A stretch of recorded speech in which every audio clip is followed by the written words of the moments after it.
যারা আবিষ্কার করছে, সৌরজগৎ যারা আবিষ্কার করছে গেছে, তাদের মুখ থেকে শুনি কিন্তু চোখে দেখি। পাতালপুরের অসংখ্য নিয়ামতের কথা শুনি কানে, চোখে দেখি। যা বানাইছে আল্লাহ, যা দেখি যা দেখি না, সবকিছু আল্লাহ আমাদের সেবা করার জন্য বানাইছেন, আমাদের রাখাল হিসেবে বানাইছেন। সবাই আমাদের রাখাল। তো কোনটা ডাইরেক্ট রাখালগিরি করে, কোনটা ইনডাইরেক্ট করে। ডাইরেক্ট খেদমত করে, আবার একটু ঘুরা করে, আর কোনটা প্রত্যক্ষ, কোনটা পরোক্ষ।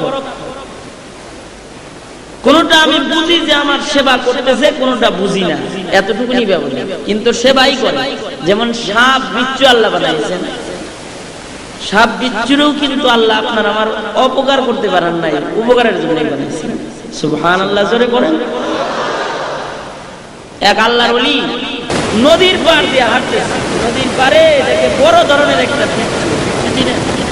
চিন্তা করতেছেন যে বিচ্ছুটা যায় কোন জায়গায়, বিচ্ছু যেদিকে যায় আল্লাহর বান্দা আল্লাহর ওলি ওই দিকে কিছু দূর যাইতে যাইতে দেখেন বিচ্ছুটা একেবারে লাগে যে নদীতে নামবে, একেবারে নদীর পাড়ে চলে গেল। কিছু সময় পরে একটা কচুরি পানা ভাইসা নদীর পাড়ে চলে আসে, বিচ্ছুটা লাফ দিয়া কচুরি পানার উপরে উঠে। কিছু সময় পরে নদীর আর একটা ঢের বাড়ি কচুরি পানাটারে নদীর মাঝখানে নিয়ে গেল। পারে দাঁড়ায় দাঁড়ায় আল্লাহ কচুরি পানার দিকে তাকায় রয়েছে, কিন্তু দেখে যে আস্তে আস্তে এটা ওই পার যায়। বুজুর্গের অনুভূতি জাগলো যে আমি তো আর এই পারে দাঁড়ায় থাকলে এটার খেলা দেখতে পারবো না, তাহলে একটা নৌকা ভাড়া লই, নৌকা ভাড়া নিয়ে এটার পিছে পিছে যাই, দেখি কই যায় এটা। নৌকায় চড়ে আল্লাহর ওলি কচুরি পানার পিছে পিছে যায়, আর কচুরি পানার দিকে তাকায় তাকায় আল্লাহর ওলি চোখের পানি ফেলে ফেলে কাঁদতেছে। কচুরি পানারই নিয়ে কেন চিন্তা করেন? ওনার ঈমান তাজা হইতেছে, এটা দেখে চিন্তা করি। কারণ কোন মানুষ যখন মাখলুক নিয়ে চিন্তা করে তার আল্লাহর সৃষ্টি সম্পর্কে চিন্তা করতে থাকে, তখন আল্লাহ সম্পর্কে তার ঈমান আরো বেশি মজবুত হইতে থাকে।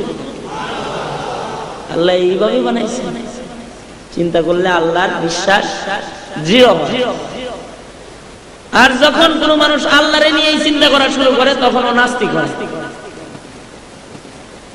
যেমন ইউনিভার্সিটির বড় বড় ডক্টরেট ডিগ্রিধারী কিছু ব্যাকগুলো আছে, এগুলা আল্লাহরে নিয়ে চিন্তা করতে করতে নাস্তিক হয়ে গেছে। ওরা যদি ওদের এই মেধাগুলা আল্লাহর ব্যাপারে কাজে না লাগায়া খালেকের সৃষ্টির ব্যাপারে কাজে লাগাইতো, সৃষ্টিকে নিয়ে ভাবতো, তাইলে আল্লাহরে আরো বেশি করে তারা চিনতো।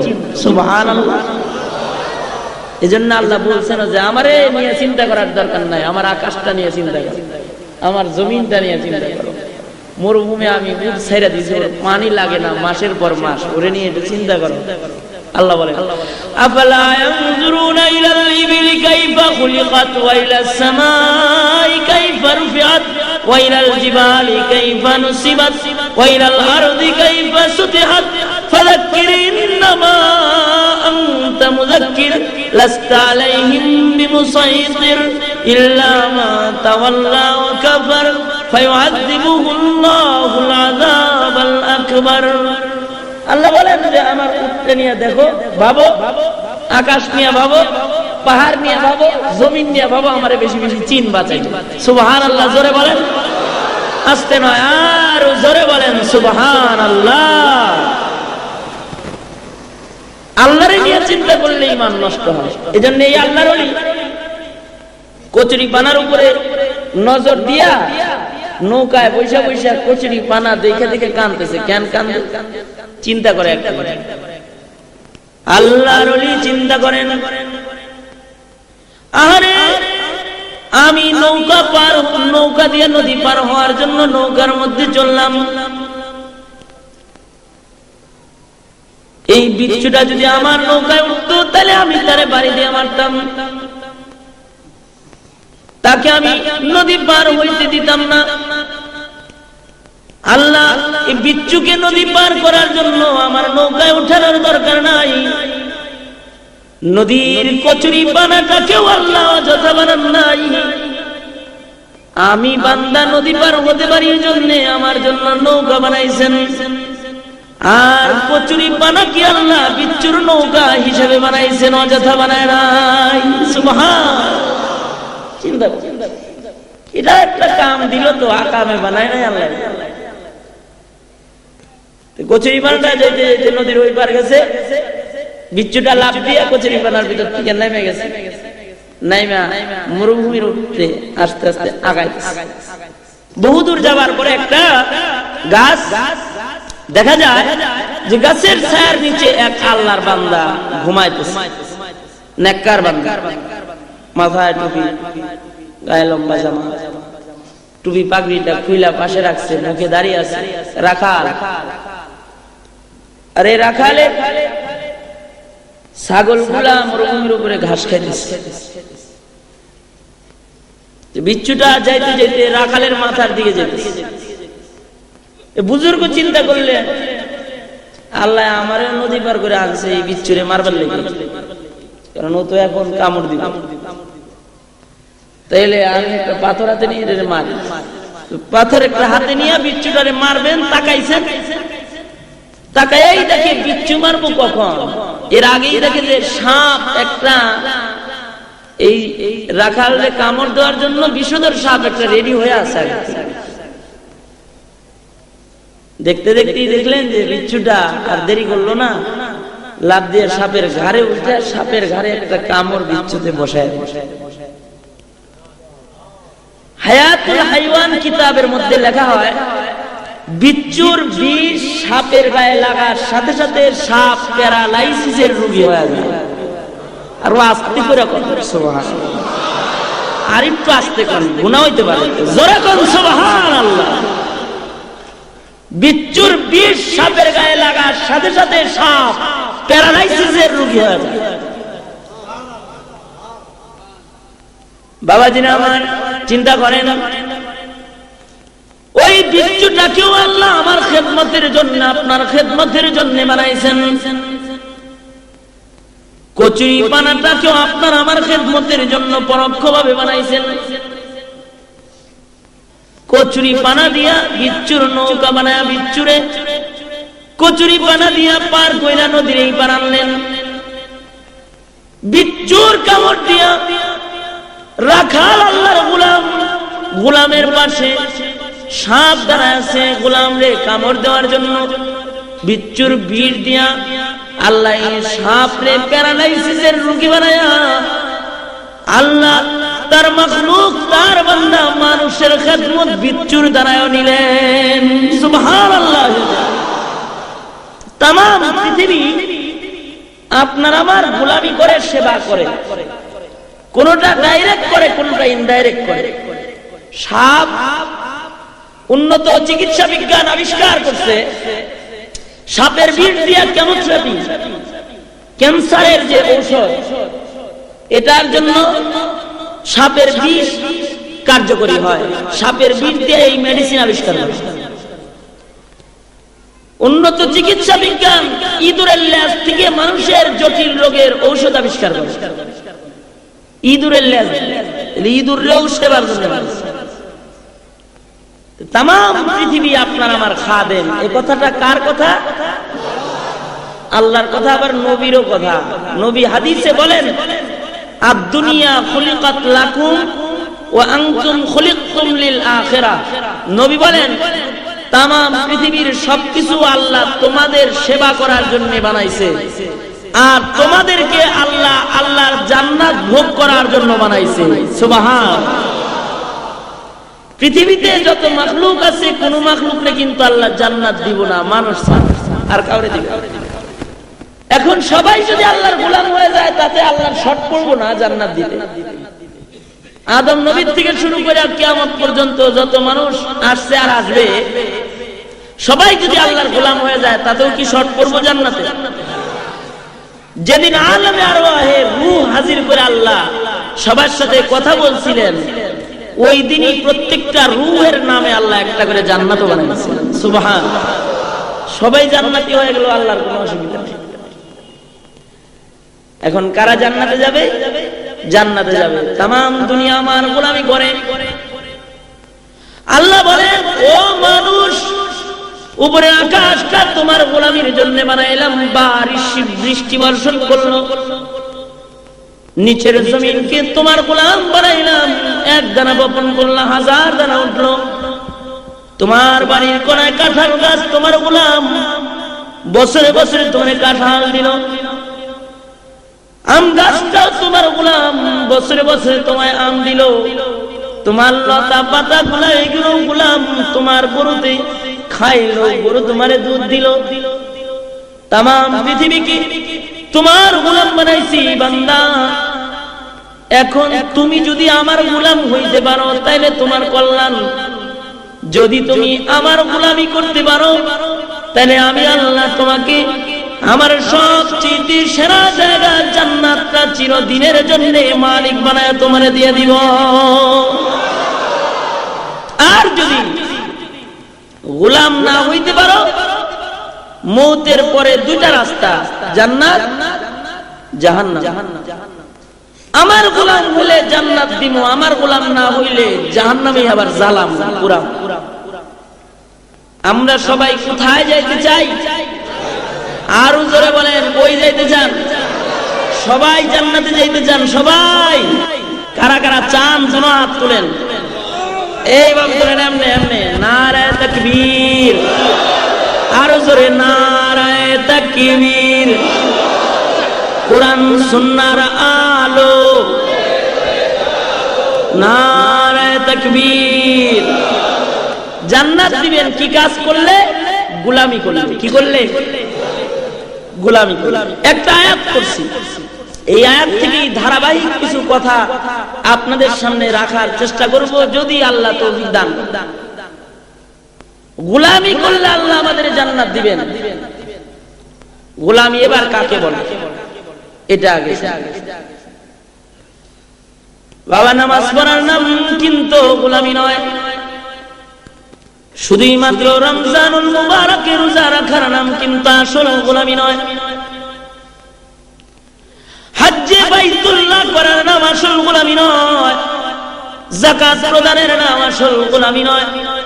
আসল গোলামি কিসের নাম? আসল গোলামি হইল আমাকে হায়াত নামক মহা দৌলত আল্লাহ দিয়া তামাম দুনিয়ারে আমার গোলাম বানায় হায়াত দিয়া জমিনে ছাড়ছেন। আমার এই হায়াতি জিন্দেগিতে আমি যদি আল্লাহর আদেশগুলো মানতে পারি, আল্লাহর নিষেধ মানতে পারি, এটা হলো আসল গোলামি। যখন আল্লাহ নামাজ পড়তে বলছেন, নামাজ পড়ার নাম গোলামি। আবার কখনো কখনো আল্লাহ নামাজ পড়তে মানা করছেন, নামাজ না পড়াই গোলামি। রমজানুল মুবারকে দিনের বেলায় না খায়া সিয়াম সাধনা করতে আল্লাহ আদেশ করছেন, দিনের বেলায় না খাওয়ার নাম গোলামি।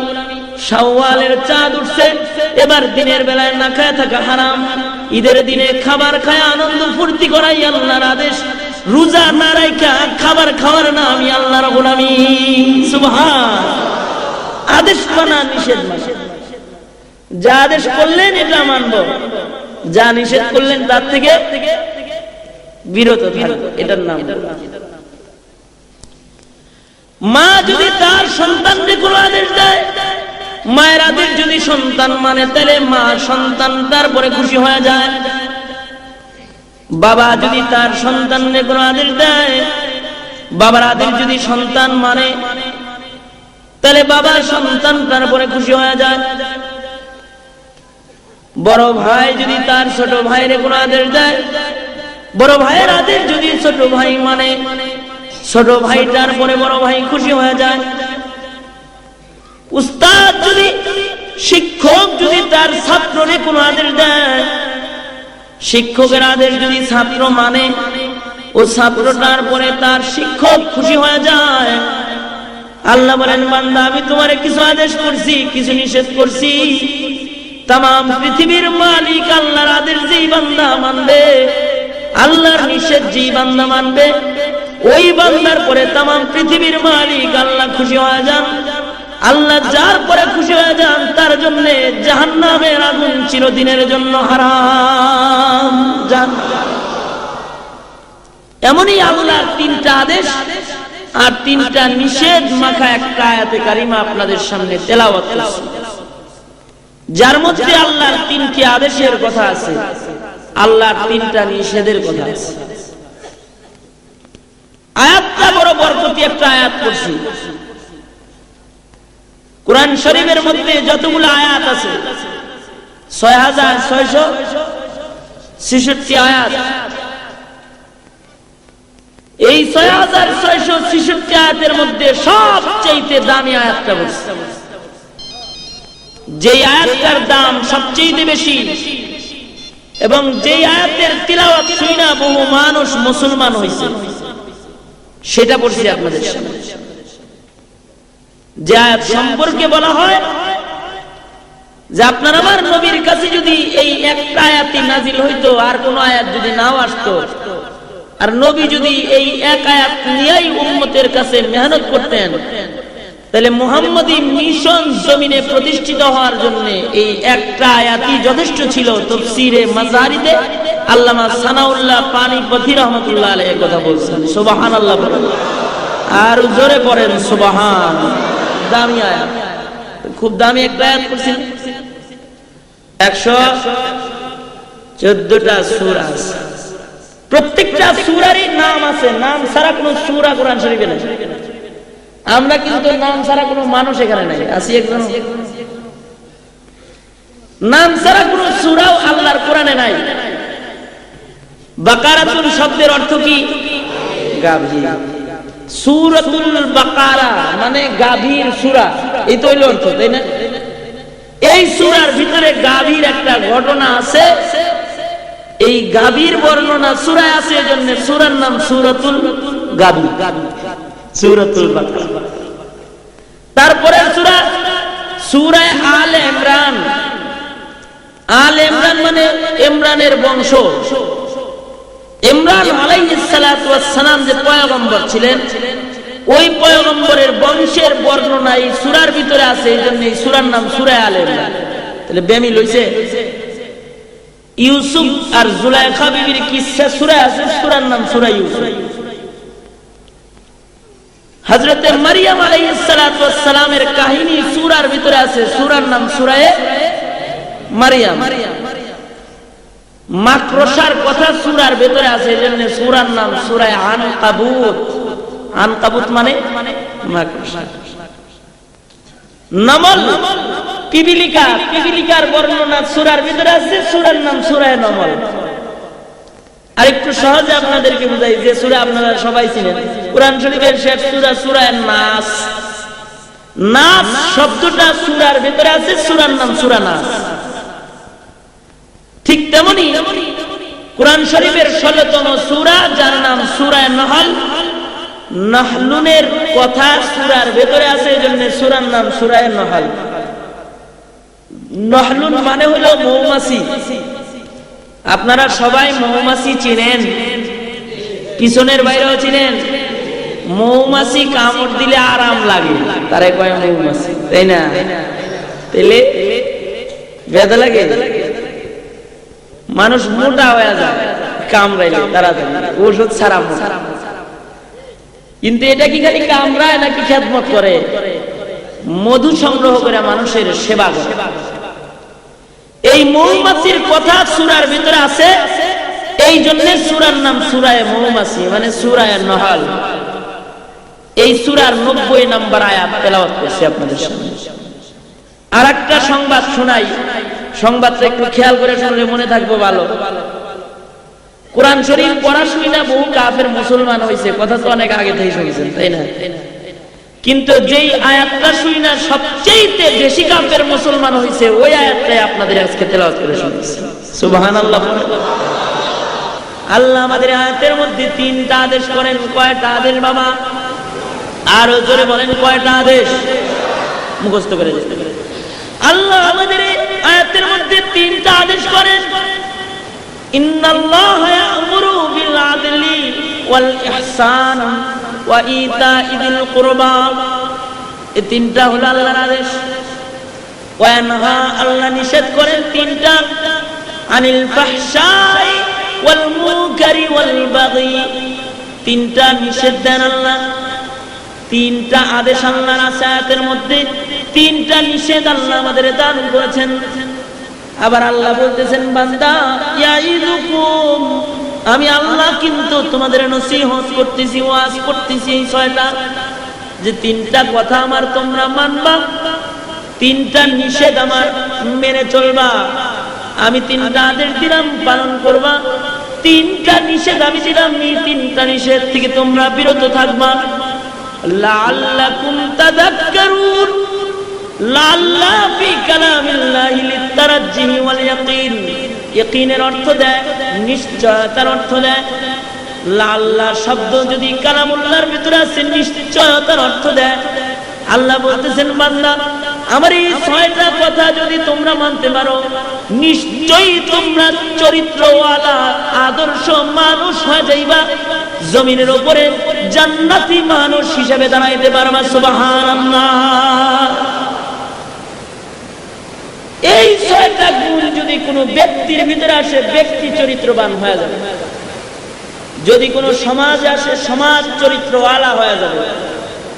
যদি কোনো থানায় জেলায় আসে, জেলার মানুষ চরিত্রওয়ালা হয়ে যাবে। যদি এই ছয়টি গুণ রাষ্ট্রের সকল মানুষের ভেতরে আসে, পুরা রাষ্ট্রের উপরে আল্লাহর রহমত নাজিল হবে। যদি পৃথিবীর মুসলমানদের উপরে এই গুণগুলো আসে, এই মুসলমানদেরকে পৃথিবীর কোন কাফের মুশরিকে তাদেরকে পরাস্ত করতে পারবে না, যেমন সাহাবায়ে কেরামরে পারে নাই। ঠিক না? ঠিক করে কোন সাহাবায়ে কেরামরে পারে নাই। এই চরিত্রগুলা যখন আমরা আস্তে আস্তে হারাইছি, তখন আমরা ছিলাম অর্ধ জাহানের বাদশা, আমাদের এখন হইতে হইছে বুশ ব্লেয়ারের গোলাম। এজন্য আমাদের দাম আল্লাহর কাছে কমে গেছে। এবার তরজমাটা শুনেন। আল্লাহ আমাদের তিনটা কাজের আদেশ করতেছেন। কয়টা কাজের? এক নাম্বার, আল্লাহ বলেন, ও মুসলমানরা ইনসাফ ওয়ালা হয়ে যাও। কি হও? ইনসাফ ওয়ালা হয়ে যাও, এক নাম্বার আদেশ। দ্বিতীয় নাম্বার আদেশ, সুন্দর ব্যবহারকারী হয়ে যাও। খারাপ ব্যবহার তোমার ভিতরে থাকবে না। মুসলমান মুসলমানের সাথে সুন্দর ব্যবহার করবা, ভালো আচরণ করবা। মুসলমান মুসলমানের মারামারি নাই, গোলাগুলি নাই, কাটাকাটি নাই, দলাদলি নাই, পারাপারি নাই, কিচ্ছু নাই। মুসলমান মুসলমানের মধ্যে থাকবে মহাব্বত আর ভালোবাসার সুন্দর আচরণ। দ্বিতীয় নাম্বার আদেশ আল্লাহর, তোমরা সুন্দর ব্যবহারকারী হয়ে যাও। এক নাম্বার ইনসাফ ওয়ালা হও, দ্বিতীয় নাম্বার সুন্দর ব্যবহার করে নেওয়ালা হও, তিন নাম্বার নিকটতম আত্মীয় স্বজনদের হক আদায় করা শিখো। তিনটা হলো আদেশ। আপনার আমার নবী তখন প্রধানমন্ত্রী, মদিনাতুল মুনাওয়ারা প্রেসিডেন্ট। আপনার আমার নবীর কাছে চুরির বিচার আইছে। চুরি করছে কে? চুরি করছে কুরাইশ বংশের এক মহিলা চুরি করছে। আপনার আমার নবী বিচারকের আসনে বসেছেন, আপনার আমার নবী ম্যাজিস্ট্রেট, আপনার আমার নবী জজ, বিচার করতেছেন। আপনার আমার নবী কি বিচার করতেছেন? চুরির বিচার পয়গম্বরের দরবারে হাজির হয়েছে। আপনার আমার নবী কুরআন শরীফ টানে খুলে ফেলাইছেন, আয়াতে কারিমা তেলাওয়াত করছেন, আস-সারিকু ওয়াস-সারিকাতু ফাকতাউ আইদিয়াহুমা। চোর পুরুষ হোক আর মহিলা হোক, যদি চুরি করে তাহলে তার হাত কেটে দাও। কার আইন? আরো জোরে চিল্লায় কোন কার আইন? আরো জোরে বলেন কার আইন? এক হাত কাটছে, যদি আবার চুরি করে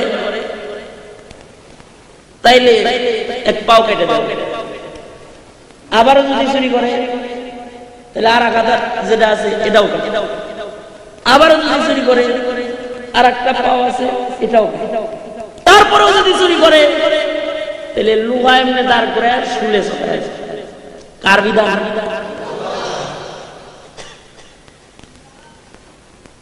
চোর চুরি করলো,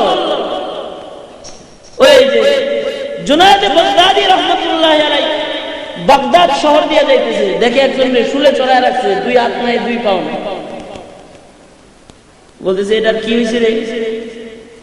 কয় হুজুর চুরি করছে। ওই কেমনে করল? কয় হুজুর প্রথম করছে এক হাত কাটছে, আবার করছে এক পা কাটছে, আবারও করছে আরেক হাত কাটছে, আবারও করছে আরেক পা কাটছে। হুজুর তারপরে দাঁত দিয়ে কামড় দিয়ে যখন চুরি করছে তখন ওরে শুলে দিছে। চোরের বিচার হাত কেটে দাও চুরি ধরা বললে। আপনার আমার নবী কোরআন খুলছেন হাত কাটবেন। সাহাবায়ে কেরাম দেখলো কুরাইশ বংশের মহিলা চুরি করছে, তার যদি হাত কাটা হয়, কুরাইশ বংশটা নবীর বংশ না, নবী বংশের মহিলার হাত কাটা গেলে পরে তো নবী বংশের বেয়াজ্জতি না।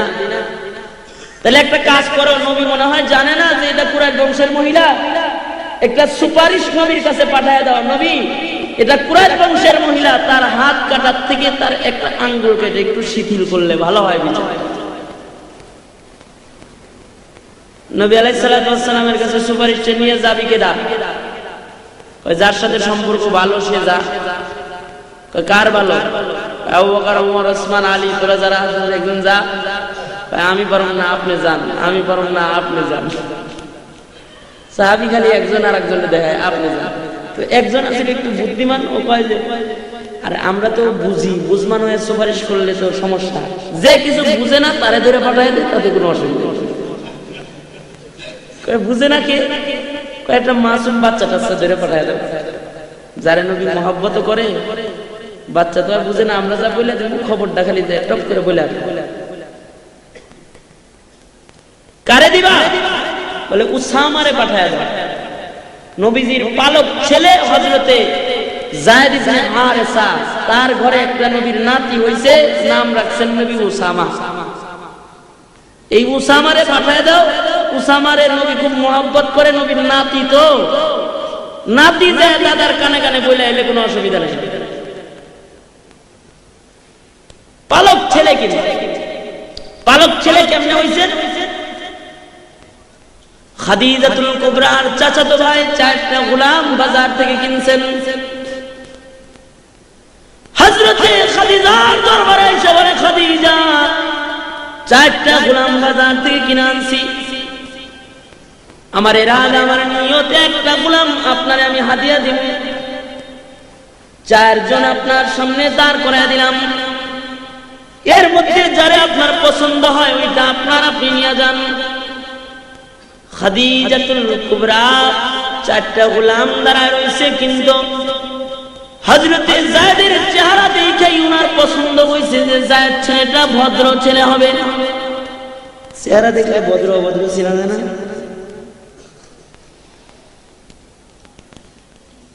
চেহারা দেখলে ভালো মানুষ চেনা যায়, খারাপও চেনা যায়, ভদ্রও চেনা যায়, অভদ্রও চেনা যায়। খাদিজাতুল কুবরা যায়েদ ইবনে হারেসার মাথায় হাত দিয়ে বলে, ভাইজান আমি এই ছেলেটার ছেলে, এটা নাম কি তোর?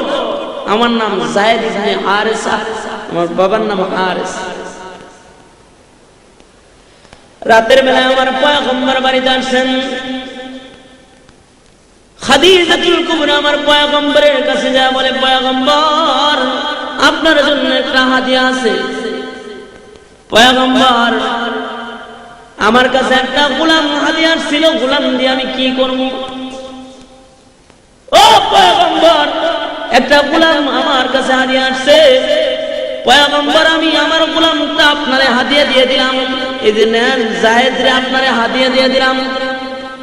এখন থেকে সফরে আর আপনি একা চলবেন না, যায়েদ আপনার সাথে থাকবে, এই যায়েদ আপনার খেদমত করবে। সুবহানাল্লাহ।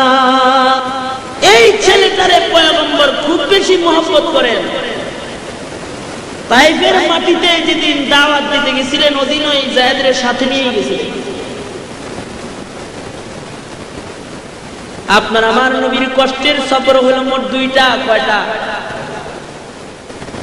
একটা হলো তাইফের মাটির সফর, আপনার আমার নবীর বড় কষ্টের সফর। আর একটা হলো হিজরতের সফর, আপনার আমার নবীর বড় কষ্টের সফর। তাইফের জমিনে আপনার আমার পয়গম্বর দাওয়াত দেওয়ার জন্য যেদিন গেছিলেন, তাইফের কাফের ছেলেরা চারপাশ থেকে আপনার আমার নবীকে ঘেরাও করে ধরছে, শিলা বৃষ্টির মতো পাথর মারছে। হযরতে যায়েদ বলেন আমার নবীর গায়ের নরম চামড়া ছিদ্র হয়ে হয়ে পাথরগুলো নবীর গায়ের মধ্যে বৈশা বৈশা গেছে। হযরতে যায়েদ নিজের আঙ্গুল দিয়ে যেখান থেকে পাথরের কণাটা সরা যায় ওখান থেকে রক্তের স্রোত নবীর গায়ের থেকে বের হয়। একবার দুইবার না, তিনবার আপনার আমার পয়গম্বর বেহুশ হয়ে জমিনে পড়ছেন। ছেলেরা আবার পাগল বলে তার করে আবার 4-5 থেকে পাথর মারছেন। হযরত যায়েদ বলছেন ও তাইফের ছেলেরা আমার নবীর আর পাথর মাইরো না, আর আঘাত করো না।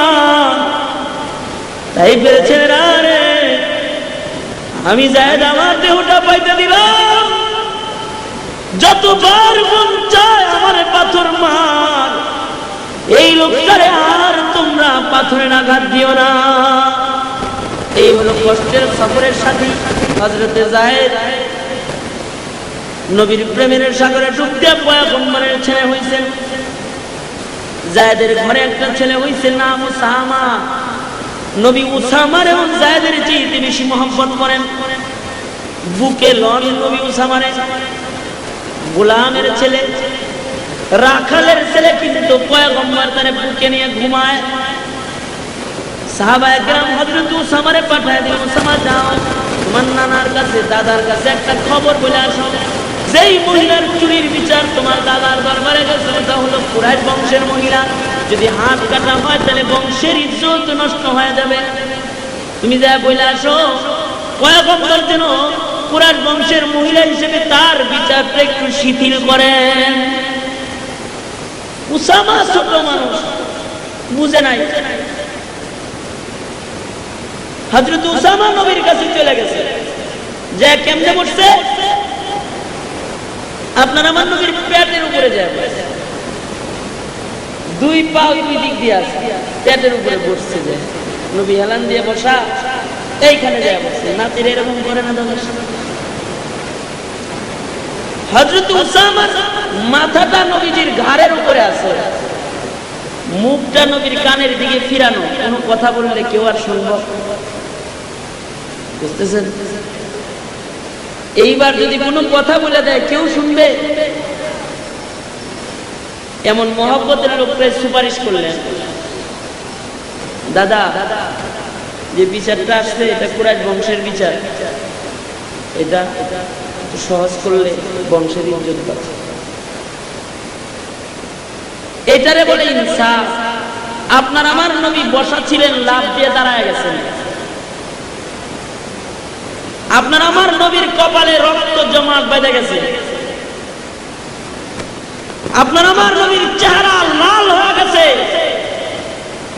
পয়গম্বরের গলার আওয়াজ বড় হয়ে গেছে, বলতেছেন সাহাবায়ে কেরাম একটা কুরাইশ বংশের মহিলা চুরি করছে, এজন্য তোমরা আমার কাছে সুপারিশ করলা। আর আল্লাহর কসম, আমার কন্যা ফাতেমাও যদি চুরি করত তাহলে আমি পয়গম্বর ইনসাফ প্রতিষ্ঠার জন্য নিজের কন্যার হাত কাইতে আমি চুরির বিচার করতাম, নিজের হাতে করতাম। সুবহানাল্লাহ,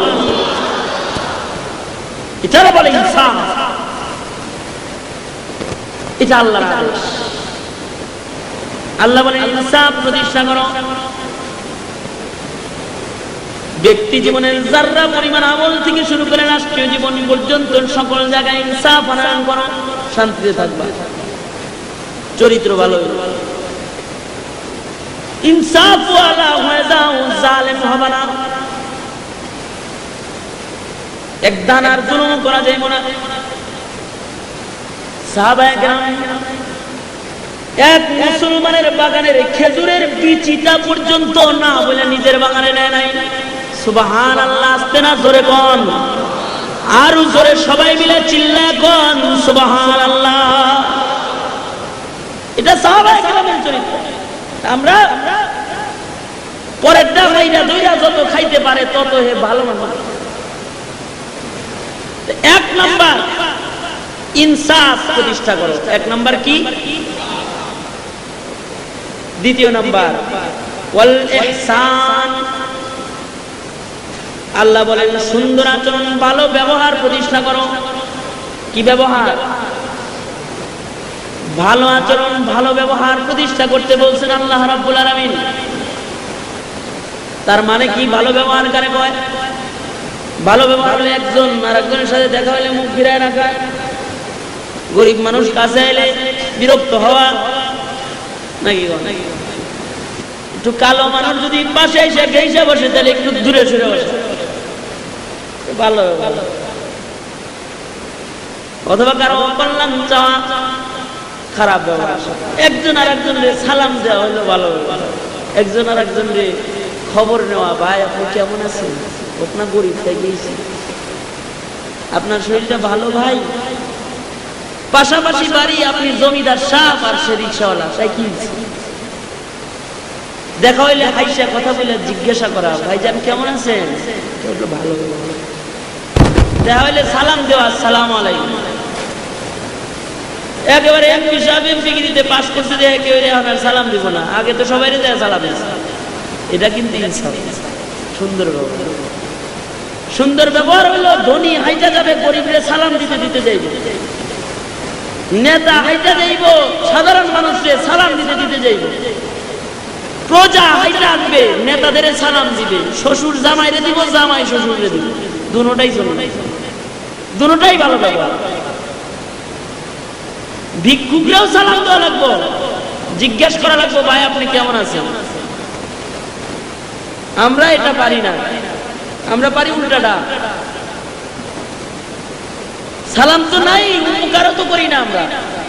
সাহাবায়ে কেরাম উপকার করছেন একজন আর একজনের, নিজে না খায় আর একজনকে খাওয়াইছেন সাহাবায়ে কেরাম। আর আমরা যদি দেখি যে কেউ ভালো চলে, তাহলে আমাদের শরীরে জ্বালাপালা ধরে, খেপা ধরি, আমাদের সাথে ভালো আচরণ। পাশাপাশি বাড়ি, পাশাপাশি দুইজনের বাড়ি, কিন্তু বছরের পর বছর কথা বলে না, এমন মুসলমান আমাদের দেশে আসে। একই চার স্টলে বসে চা খায়, একজন ঢুকলে আরেকজন বাইরে আছে না, ভালো ব্যবহার হইল। এমনকি যে বাইরে যায় চিন্তা করে, ও মরে যেতে পারে না, তাও আমি একটু শান্তি, এরকম চিন্তা করি। কি ইচ্ছা আছে?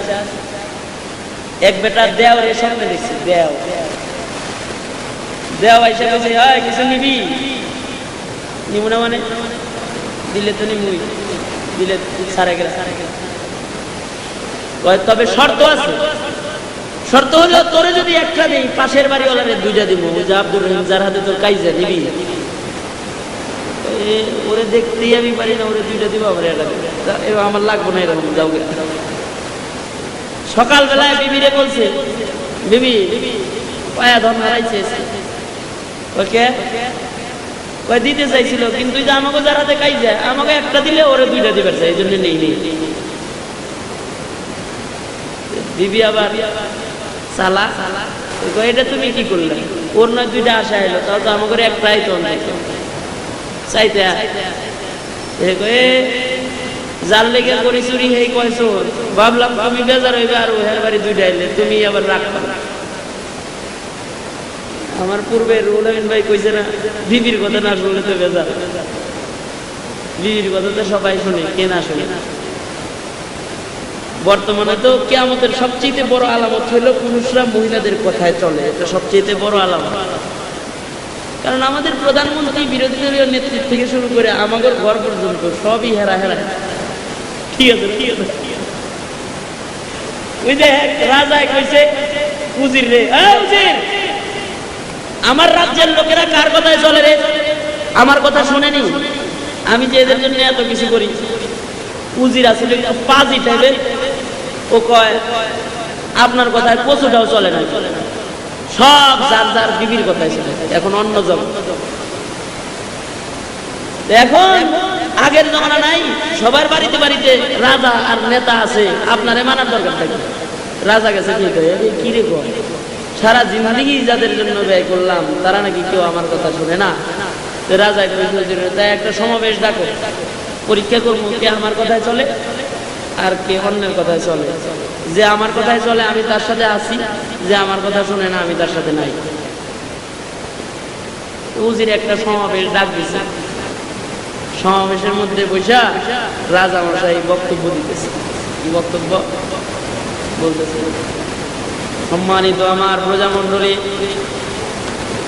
আমি আপনাদের জন্য ব্রিজ করলাম, আপনাদের জন্য কালভার্ট করলাম, আপনাদের জন্য মুক্তমঞ্চ নির্মাণ করলাম, আপনাদের জন্য ঘরে ঘরে বিদ্যুৎ দিয়ে দিলাম, আপনাদের জন্য এটা করলাম সেটা করলাম। আমি বিশ্বস্ত সূত্রে জানতে পারছি আপনারা কেউ নাকি আমার কথায় চলেন না, অন্যের কথায় চলেন। তাহলে যারা আমার কথায় চলেন না আমি তাদের সাথে নাইটাই, যারা আমার কথায় চলেন তারা ডান দিকে যান, আর যারা বিবির কথায় চলেন তারা বাম দিকে যান। সামনে যা ছিল সবটি বাম দিকে গেছে, একজনের ডাইনে, একজন নাক বরাবর বসে রয়েছে, ও সরে টরে না, ও ডান দিকেও যায় না বাম দিকেও যায় না। রাজা কইছে তুই একদিকে যা, মাপ চাই। বাড়ির থেকে যখন আসি তখন কইছে রাজার কথায় কোনো দিকে গেলে কিন্তু তোমার ঠ্যাং ভেঙে ফেলাই দেব, আমি কোনো দিকে যাবো না। বর্তমান সমাজ হয়ে গেছে অনেকটা এইটাই, শুনবেন না আবার। বিবি বলতেছে তুমি একটা কাম করলা, হেরে নয় দুইটা দিছিল ঠিক না, তোমার তো একটা দিত তুমি নিতে। তা তো জানি না, তুমি খুশি হইলে নিমু, অসুবিধা কি? তবে আমার ভাল লাগে না, তো দুশ্মন, ওরে দেখলি আমার রাখবে। তাতে কি, তোমার একটা আইবো চাই। তারপরের দিন আবার দেখছে নিবি আজকে, নিমু, আমার একটা ছাগল দাও। তাহলে কিন্তু ওই যে যার সাথে ঝগড়া ওরে দুইটা দিবি, ঠিক আছে দেও, যা চায় এর একটা দেয় ওরে দুইটা দেয়। অনেকদিন পরে আবার এসে জিজ্ঞেস করছে তুমি আজকে কিছু নিবা? ওই যাই নিলাম তাই তো হেরে দুইটা দুইটা দিলে। তাইলে তুমি একটা কাম করো, আজকে তোমার কাছে কিছু আমি নিব না, আজকে তুমি মেহরবানি করে আমার একটা জিনিস লয়ে যাও। কি? তুমি যাওয়ার সময় আমার একটা চোখ কানা করে নিয়ে যাও, যাওয়ার সময় ওর দুইটা নিয়ে যাও কোলায়। ও ভাইজান, আপনি আওয়ামী লীগ করতে পারেন, কোনো অসুবিধা নাই, আপনি বিএনপির সমর্থক হইতে পারেন, কোনো অসুবিধা নাই, রাজনৈতিক দর্শনে আপনি জাতীয় পার্টি করতে পারেন, কোনো অসুবিধা নাই, রাজনীতি করা আপনার স্বাধীনতা, আপনার অধিকার, আপনি যা সৎ করেন, কোনো অসুবিধা নাই, আপনি ইসলামী যে কোনো দল করেন, কোনো অসুবিধা নাই। কিন্তু ভাই একটা কথা মনে রাখতে হবে, ভাই রাজনৈতিক দর্শনে ভিন্ন হইতে পারেন, গুড়া কিন্তু সবার এক, সবাই কিন্তু মুসলমানের সন্তান, সবাই কিন্তু কালেমাওয়ালা এক সিলওয়ালা মানুষ। পুলিশে সিল একই জন্য মারামারি করে না, আর্মির সিল লেখা এক আছে, মারামারি করে না, বিডিআরের সিল এক, মারামারি নাই, কাটাকাটি নাই, হিন্দু খ্রিস্টান এক, ওরা সবাই মারামারি নাই। আপনি আমি মুসলমান, সবার কিন্তু খতনার সিল লাগানো আছে। ছোট্টবেলায় বাপ মায় মুসলমানি করে ইব্রাহিম একটা সিল আপনার আমার মধ্যে লাগায় দিয়েছে, তুই ইব্রাহিমের সন্তান, মিল্লাত আবিকুম ইব্রাহিম হুয়া সাম্মাকুমুল মুসলিমিন। আমাদের বাপ এক বাবা ইব্রাহিমের সন্তান, সবাই মুসলমান। কবরে যাওয়ার সময় সবার জন্য 3 কাফন, মহিলার 5 কাফন, সবাই এক বাপের সন্তান। মুসলমান হয়ে এক বাবার সন্তানে মারামারি কাটাকাটি, এটা আল্লাহ পছন্দ করে না। আল্লাহ বলেন ওয়াল ইহসান, এক বাপের সন্তান, ভাই ভাইয়ের সাথে সুন্দর আচরণ করবা, ভালো ব্যবহার করবা, উত্তম ব্যবহার করবা। এক ভাই আর এক ভাইয়ের দেখা হইলে সালাম দিবা, আসসালামু আলাইকুম ওয়া রাহমাতুল্লাহ, ভাইজান আপনি কেমন আছেন, আপনার শরীরটা তো ভালো, এতটুকু ভালো ব্যবহার ভাই ভাইয়ের সাথে করবা। তিরমিজি শরীফের হাদিস, মুসলমান বাবাজিরা, তিরমিজি শরীফের হাদিস, আপনার আমার পয়গম্বর বলেন, মুসলমান, কোন মুসলমান যদি এক মুসলমানের সাথে একবার ভালো ব্যবহার করে, সারা দিনে একবার এক মুসলমানের সাথে ভালো ব্যবহার করছেন, একটা ভালো ব্যবহারের দাম আল্লাহর কাছে এত বেশি। একবার এক কালেমাওয়ালার সাথে ভালো ব্যবহার করলে পৃথিবীর মালিক আল্লাহ খুশি হয়ে রাত ভর তাহাজ্জুদ পড়ার সওয়াব আমল আমার মধ্যে উঠায় দেয়। আর জোরে চিল্লায় এখন সুবহানাল্লাহ। চলো ভালো ব্যবহার। ও যুবক ভাইরা, কিসের মারামারি দলাদলি?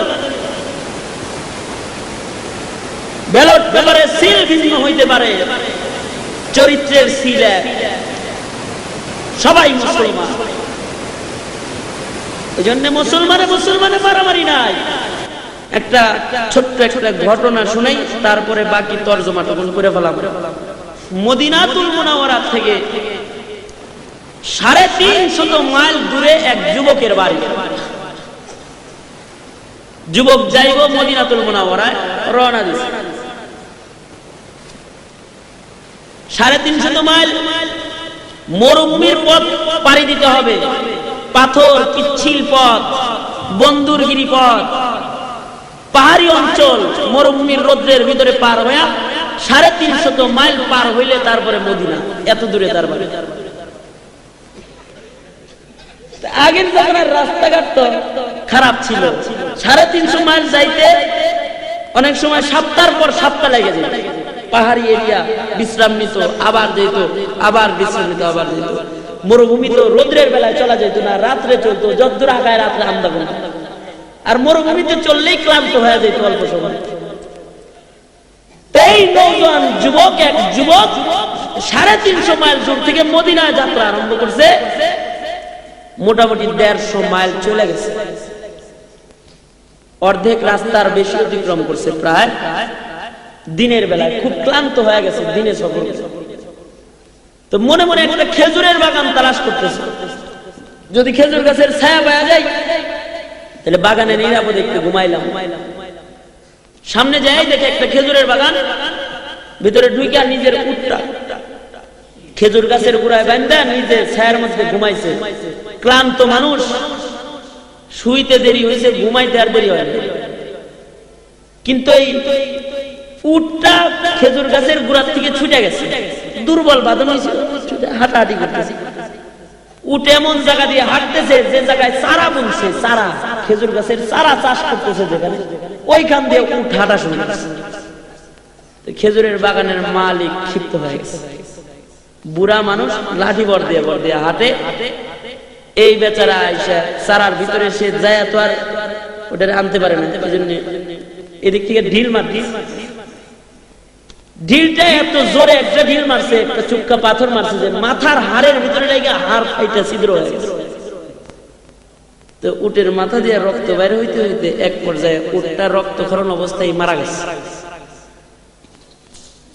মুসাফির যুবক খেজুরের পাতার ফাঁক দিয়ে সূর্যের আলো আইসা চোখে পড়ছে, ঘুম ভাঙে গেছে। ঘুম ভাঙে দেখে উট নাই, এমনি ক্ষুধার্ত, আবার মুসাফির মাথা তো এমনি অনেকগুলা দিয়ে গরম, আবার মুসাফির মাথা তো এমনি অনেকগুলা দিয়ে গরম। খিদা লাগলে মাথা গরম হয় না? তো না খাওয়াতে হয় একে তো রাগ। আবার মুসাফিরের চিন্তা যে এই মরুভূমির বালি কেমনে যাবো, উট কই গেল? খুঁজতে খুঁজতে যায়, দেখে যে বাগানের এক কোনায় চারা গাছ বপন করছে, তার পাশেই উটটা রক্তক্ষরণ অবস্থায় মারা গেছে। কে মারলো? বুড়া চাচা বসে আছে। চাচা মিয়া সরল মনা মুসলমান, সেও মুসলমান। চাচা বলে ফেলছে যে আমি মেরে ফেলেছি। রাগের মাতালে আর নিজের কন্ট্রোল রাখতে পারে নাই, চাচারে এমন পিটাইছে। পিটানি খায় চাচাও এক পর্যায়ে অজ্ঞান হয়ে, চাচা দুর্বল মানুষ, চাচাও মারা গেছে। কিন্তু মুসলমান যদি কোনো অপরাধ করে তাহলে মুসলমানের অনুশোচনা আসা চায়। বউ তালাক দেওয়ার পরে যেমন অনুশোচনা আসে, আহারে কি করলাম, তখন হুজুর রেজে কয় হালাল করে দেন, হালাল করে দেন। ও তো এরকম ঠিক মানুষ মারার পরে হুসাইছে করলাম হাসরের ময়দানে খুনি হয়ে দাঁড়াম আল্লাহর কাছে ভয় এসে খুন করে আর যায় না দাঁড়ায় রয়েছে বিকাল বেলায় পুরার দুই সন্তান খেজুরের বাগানে আসছে বাবার সন্ধানে বাবার লাশটা পড়ে আছে পাশে একটা মরা উট দেখা যায় নওজওয়ান এক মুসাফির যুবক পাশে দাঁড়ায় রয়েছে দুই সন্তান এসে ডেকে বলে এ নওজওয়ান যুবক জানো কি আমাদের পিতারে কে মারলো যুবক বলে আমি মুসাফির আমি মেরে ফেলছি আমি মুসলমান তুমি মারছো আবার দাঁড়ায় রয়েছো পালাও নাই তুমি বলেন না মাথা গরম রাগের অবস্থায় মেরে ফেলছি আমি তো আসামি হয়ে গেছি ভাইজান তোমরাও তো মনে হয় মুসলমান আমি তোমাদের হাতে ধরা দিয়ে দিলাম আমি তোমাদের বাবার খুনি আমি সুতরাং ভাই শরীয়ত আদালতে চলে যাই আমি খুনি আমার খুনের বিচার হয়ে যাক দুনিয়ায় অপরাধের শাস্তিটা দুনিয়ায় পাওয়া যায় ভাই রে দুনিয়ার আদালতে এখন যাইবার চাই এখান থেকে পালায়ন কইরা আল্লাহর দরবারে হাসরের ময়দানে খুনি হিসাবে দাঁড়াতে চাই না বাপ হারায় গেছে যুবক দুইটাও তো খেপা নওজওয়ানকে নিয়ে মদিনাতুল মুনাওয়ারার দিকে রওনা দিয়েছে খলিফাতুল মুসলিমিন হযরত ওমর ফারুক আচ্ছা বিচার দিয়ে দিল খলিফাতুল মুসলিমিন বিচার করলেন তোমার উট মারছে তোমার একটা উট দিয়ে দিলেই তো হইতো তুমি মানুষ কেন মারলা হাতের বদলা হাত পায়ের বদলা পা নাকের বদলা নাক কানের বদলা কান জানের বদলা জান খুন করছো খুনের বদলা তোমার গলা কাটা যাবে জাল্লাদকে আদেশ করা হলো আদেশ কার্যকর করা হোক ফাঁসির কাষ্টি দিয়ে দাও খলিফাতুল মুসলিমিন নওজওয়ান যুবককে ডেকে বলে মরার পূর্বে আপনার কি কোনো মনের বাসনা আছে তাহলে বলেন পুরা করা হবে নওজওয়ান যুবক ডেকে বলে আমি মুসাফির আমার মনের একটা শেষ তামান্না আছে জানি না ওটা পুরা হবে কিনা বলে কি বলে আমার বাড়ির থেকেও বহু দূরে এক ইহুদির বাড়ি আমি ব্যবসার জন্য ওই দূরে গিয়েছিলাম ইহুদির কাছ থেকে আমি কিছু টাকা বাকি মাল বাড়িতে ফিরছিলাম ইহুদির মালের টাকাগুলো ইহুদিরে দেওয়া হয় নাই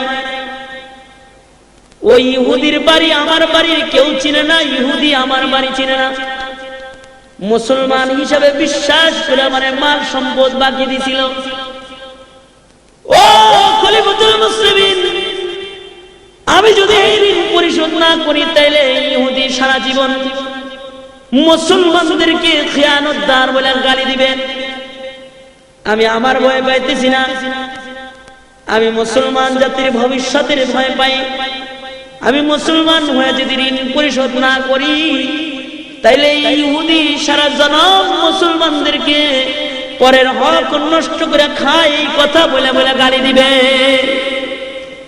এজন্য আমারে যদি একটু সুযোগ দিতেন ঋণ পরিশোধ করে আসার কয়েকদিনের ছুটি দিতেন তাহলে আমি যে একটু ঋণটা পরিশোধ করে আসতাম তারপরে বিচার হইলে শান্তিতে বলে যেত খলিফাতুল মুসলিমিন বলেন 2-4 জন মানুষ তোমার সাথে পাঠানো সম্ভব না কারণ 2-4 জন তোমার বাড়িতে গেলে তোমার আত্মীয় স্বজন তাদেরকে ফেরত পাঠাইবো এটাও তো গ্যারান্টি নেই তুমি এক খুনি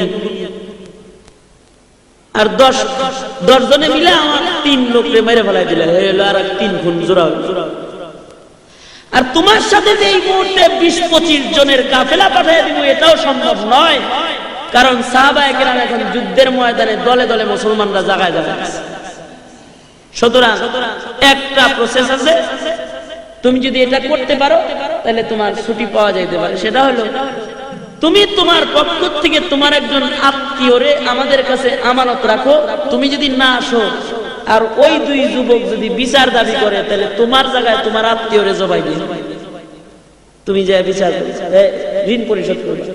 আর যদি তুমি নির্ধারিত সময় চলে আসো তাহলে তোমার আত্মীয়রে ছেড়ে দিলাম, তোমার বিচার করে তোমার ছেড়ে দিলাম। কথাটা যুক্তিসঙ্গত। নওজোয়ান যুবক দেখে বলে খলিফাতুল মুসলিমিন, আমি একজন অপরিচিত যুবক মদিনার, এই মদিনায় আমার কোনো ভাই নাই, এই মদিনায় আমার মা বাবা আত্মীয় স্বজন কেউ নাই। ও খলিফাতুল মুসলিমিন, আমার বাপ যদি মদিনায় থাকতেন তাহলে আমার বাবা আমার জিম্মাদার হইতেন, আমার মা যদি এই মদিনায় থাকতেন তাহলে আমার মা আমার জিম্মাদার হইতেন। মদিনায় যদি আমার একটা জোরের ভাই থাকতো, জোরের ভাই চাইতো না আমি ভাই ঋণ রাইখা কবরে যায়, আমার ভাই আমার জিম্মাদার হইতো। আমার কোন আত্মীয় স্বজন মদিনায় নাই, সুতরাং আমার কোন জিম্মাদারও আমি পাবো না তালাশ করে, তাহলে আমার মৃত্যুদণ্ড কার্যকর করে ফেলান।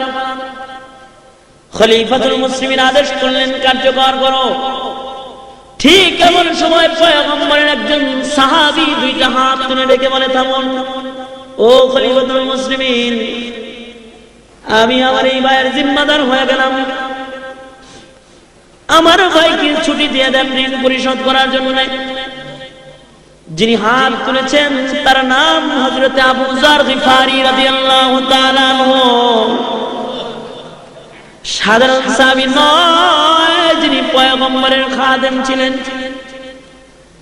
হযরত আবু যার গিফারি, হযরত আবু যার গিফারি খাদেমে খায়রুল বাশর, खिदमतों में जिंदगी भर ना बनाया अपना घर। নবীর খেদমত করতে করতে নিজের জন্য একটা ঘর বানানোর টাইম পায় না এমন একজন সাহাবী দুইটা হাত তুলে ডেকে বলতেছে, ও খলিফাতুল মুসলিমিন, এই যুবকের একজন ভাই যদি মদিনায় থাকতো তাহলে ভাই ভাইয়ের জিম্মাদার হয়ে যেত। খলিফাতুল মুসলিমিন পয়গম্বরের মুখে নিজ কানে শুনছি, আল মুসলিমু আখুল মুসলিম, মুসলমান মুসলমানের ভাই, রক্তের বন্ধনের দরকার নাই, কোরআন শরীফের বন্ধন আছে আমাদের মধ্যে। সুবহানাল্লাহ জোরে কোন, আর জোরে চিল্লায় কোন সুবহানাল্লাহ। আমি আমার ভাইয়ের জিম্মাদার, আমার ভাইয়ের ঋণ পরিশোধের জন্য ছুটি দিয়ে দেন, আমি জিম্মাদার হয়ে রয়ে গেলাম। খলিফাতুল মুসলিমিন নতুন করে বিচার সিদ্ধান্ত লিখলেন, আবার নতুন করে, যাও যুবক, তোমার 1 মাসের ছুটি দিলাম, আরবি মাসের প্রথম শুক্রবারে জুমার নামাজের আযানের পূর্বে তুমি মদিনায় প্রবেশ করবা। যদি তুমি মদিনায় জুমার নামাজের পরেও না আসো তাহলে তোমার জায়গায় তোমার জিম্মাদার ভাই আবু যার গিফারির মৃত্যুদণ্ড প্রদান করা হবে।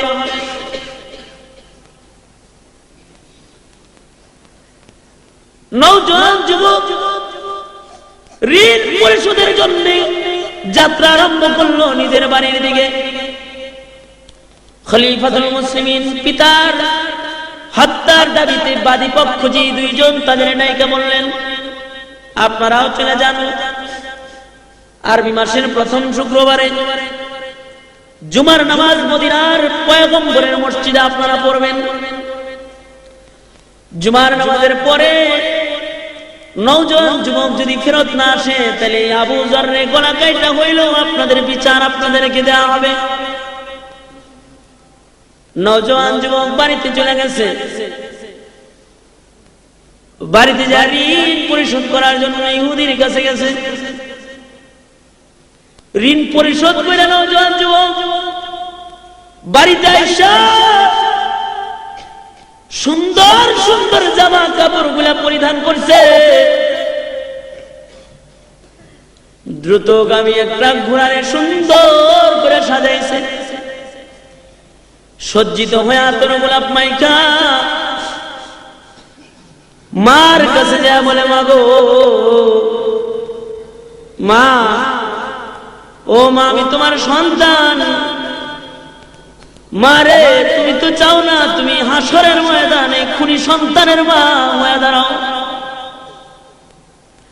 মাগো জীবন ভর তুমি আমার সেবা করছো, আমি তোমার কোন সেবা যত্ন করতে পারি নাই। মা বাড়ির থেকে যখনই বের হয়েছি তখনই আমি তোমার কাছ থেকে বিদায় নিয়ে বের হয়েছি, আবার আইছি। মা গো আজকে একটা বিদায় নিবার চাই মা, এটা জিন্দেগির শেষ বিদায়। মা গো তোমার হাত দুইটা আমার মাথার পরে রাখো মা। মা গো দুধের গাভীটা মাফ করে দিও, আমি মদিনায় চললাম পাক পবিত্র হইবার জন্য। মা আমার মাথায় হাত দিয়ে আমারে জিন্দেগির শেষ দোয়াটা তুমি এখন দিয়ে দাও। মা তোমার সন্তানের জীবনের শেষ লুকমা খাবারটা তুমি খাওয়ায় দাও। তোমার সন্তান আর কোনদিন তোমার দরবারে এসে দাঁড়াবে না। মা বাবার কাছে দেখো, বাবা গো ও বাবা দেন ওই বুকটা একটু দেন, কত বুকের মধ্যে শোয়া রাখছেন বাবা, বুকটা একটু দেন। জিন্দেগির শেষ বারের মতো আমার বুকটা আপনার বুকের সাথে একটু লাগা যায়। বাবা গো আমার বিচার হইব মদিনায়। পিতামাতার কাছ থেকে জিন্দেগির শেষ বিদায় নিয়ে নজন যুবক যাত্রা আরম্ভ করছে মদিনার দিকে। এদিক দিয়ে মসজিদের নববীতে জুমার নামাজের আজান হয়ে গেছে, এখনো পর্যন্ত কেউ মদিনায় আসে নাই। খলিফাতুল মুসলিমিন হযরত ওমর পত্রবাহক পাঠিয়ে দিয়েছেন আবু যর গিফারির বাড়িতে। আবু যর জীবনের শেষ জুমার নামাজ পড়াইবার লাগা মসজিদে নববীতে আয়েশা যান। আপনার জিন্দেগির শেষ জুমা আজকে মদিনায় হইতে পারে।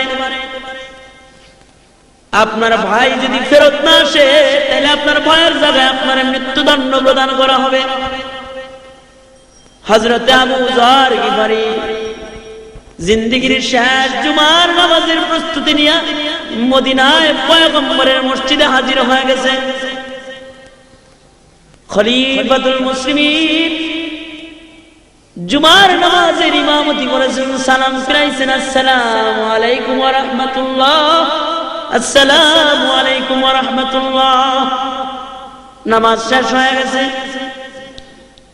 পর্যায়ক্রমে খলিফাতুল মুসলিমিন বিচারকের আসনে বসছেন।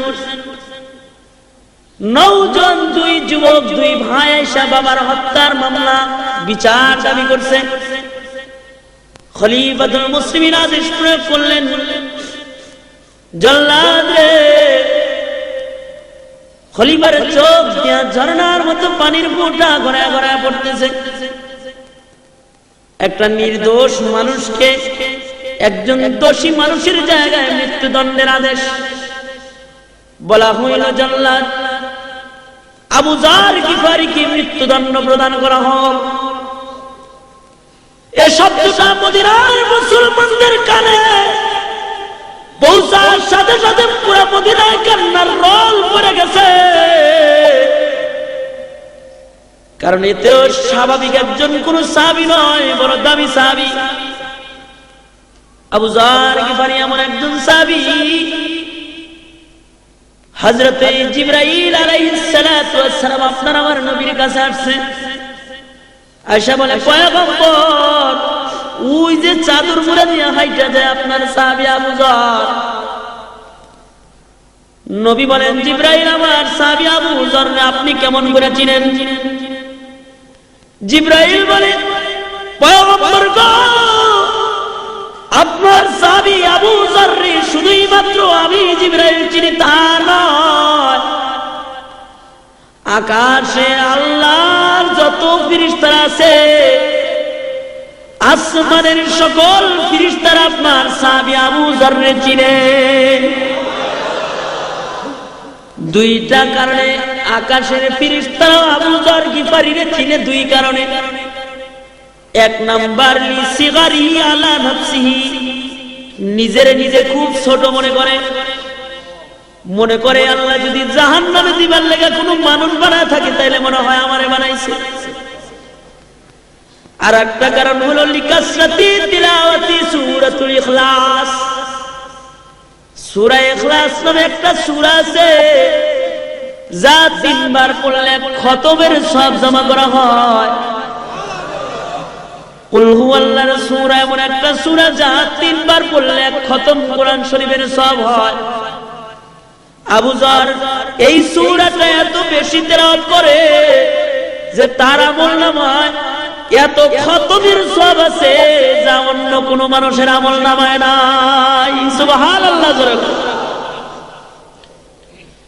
মদিনার লোকেরা কান্দে, নির্দোষ একটা মানুষের জায়গায় এমন একজন বরকতি মানুষকে মৃত্যুদণ্ড প্রদান করা হবে রে।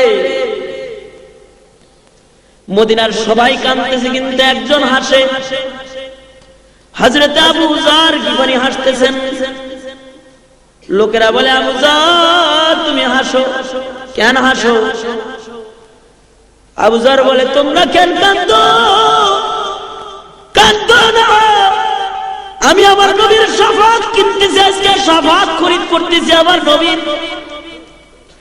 হাসরের কঠিন ময়দান যেদিন শুরু হবে, আমার পয়গম্বর একজন কালেমাওয়ালার জন্য বাচ্চাওয়ালা মুরগির মতো উড়াল দিয়া কালেমাওয়ালার বাসায় এসে দাঁড়ায় যাবে।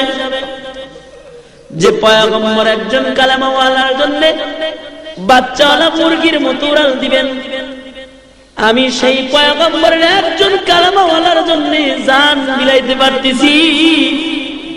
এই ভালোবাসাটাও তো হাসরের কঠিন ময়দানে আমাকে আমার পয়গম্বরের হাতের শাফাতের কাছে নিয়ে যাইতে পারে। সুবহানাল্লাহ। আবু জাহল গিফারিকে মৃত্যুদণ্ড দেওয়া হয়। জল্লাদ আগাইতেছে ছুরিটা নিয়ে। জল্লাদ 1 কদম আগায় তো 2 কদম পিছায়। জীবনে কোনদিন এই বিচারণায় কারো বিচার করার সময় জল্লাদের চোখ দিয়ে পানি পড়তে দেখা যায় নাই।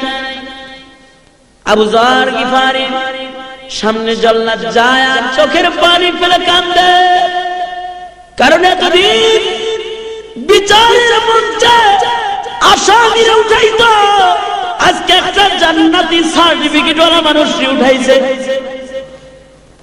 ঠিক এমন সময় একজন নায়িকা মানে জল্লাদ, থামো, ও খলিফাতুল মুসলিমিন একটু অপেক্ষা করেন।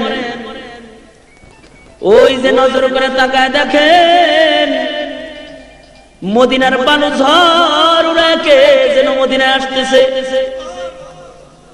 একটু অপেক্ষা করে, কে আসে মদিনায়? বালু ঝড় উড়াকে যেন আসে, একটু অপেক্ষা করেন। সকলে অপেক্ষা করল। নওজোয়ান যুবক ধুলা মাখা অবস্থায় ওলা কেশ পাগল বেশে এসে মদিনায় ঢুকছে। ঘোড়ার পিঠ থেকে লাফায় নাই বা খলিফাতুল মুসলিমিনের সামনে যায় দাঁড়াইছে। দাঁড়ায় ডেকে বলে, ওগো খলিফাতুল মুসলিমিন, রাস্তায় ঘোড়ার জিন পোষ ভাঙা গেছিল, এজন্য দেরি হয়ে গেছে, তাছাড়া নির্ধারিত সময়ে আসতাম। খলিফা গো, পবিত্র হয়ে কবরে যাইবার চাই, খুনি হয়ে যাইবার চাই না। এই জন্য 350 মাইল দূর থেকে ঘোড়া দৌড়ায় আসছি পাক হইবার জন্য। আমার ওই নির্দোষ আবু যর বাইরে নামায় দেন, আমি পাপীর গলায় পাপীর শাস্তি চাপায় দেন। খলিফাতুল মুসলিমিন হযরতে উমরে ফারুক নওজোয়ান যুবক তারে জড়ায় ধরছে, কপালের মধ্যে চুমা খাইতেছে আর বলতেছে, শোনো যুবক, যেই লোকটা 350 মাইল দূর থেকে পাক হয়ে কবরে যাওয়ার জন্য খুনের সাজা গলায় নিতে ঘোড়া দৌড়ায় মদিনায় আসতে পারে, তারে পাক পবিত্র করার জন্য গলা কাটার দরকার নাই। তারে তো আল্লাহ বহু আগে পবিত্র জান্নাতি মানুষের খাতায় তার নাম উঠায় দিছে। কিন্তু ইসলামের বিধান মৃত্যুদণ্ড কার্যকর করতেই হবে। এক পবিত্র মানুষের নামায় আর একজন পবিত্র মানুষকে উঠাইতেছে জল্লাদ। মদিনায় কান্নার রোল পড়ছে।